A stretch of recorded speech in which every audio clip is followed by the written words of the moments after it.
I have a drinking and driving from when I was 24, so 15 years ago. Yeah, so I have that. As a young person, I had a lot of trouble, and I was on probation a lot when I was a young person. To speak to that point, like, to be very frank with everybody here, I really find a lot of kinship with young people that are struggling. My first job out of college was with the United States Department of Justice, Bureau of Prisons. 3 years I was in the joint as an employee. I learned very early on that that's not where I wanted to be overnight. No. I do not have a criminal record. I don't have a glamorous story about having one. I don't even have a driving ticket. I've never received one, and my insurance rates are really low. So I'm very proud of that. Somebody knock on wood for me, because I've just never got a ticket. I've not been in trouble with anybody. In national media that I'm sure everyone knows about and supports.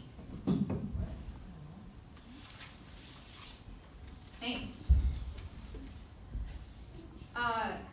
I did get arrested once when I was 17 for trespassing on a Evergreen College campus. They didn't charge me. We were like going in some spooky place. And it was not a criminal issue. That's honestly everything. I drive a little fast sometimes. That's probably the only other thing. I also want to note, though, that part of my platform is that I believe in restorative justice. And with restorative justice, that's not just a word to me. You know, we have students who have done bad things and they think that their life is over because they have done something bad. And that is a really, really tough position to be in. And what restorative justice says is that we need you to take responsibility for your actions, own up to your actions, and apologize, accept the consequences. And if you do that, you have the right to an education. You have the right to be back. You can find a way out of this if you want to take steps to invest and make sure that your future is different than your past. So I really find it essential that we talk about things that have happened, and that we air.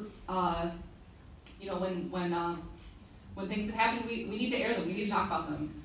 But I believe we also need to realize that people can accept the consequences of their actions and move on, and try and take steps to have a good life and be productive members of society. I don't have any interesting or fun story. I'm very boring. I do have a couple speeding tickets, but the last one was, I think, 13 years ago. I do want to say I really appreciate Tyler and Daquan talking about their episodes on YouTube. I 100% believe in restorative justice.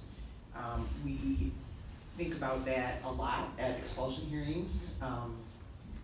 Celeste and I, that's something that many people probably don't know, is that when you're on the school board, you are the body responsible for expelling the student. And when you're thinking about a 15-year-old kid and you're saying you can't come to public school anymore, it's pretty serious and it's not pleasant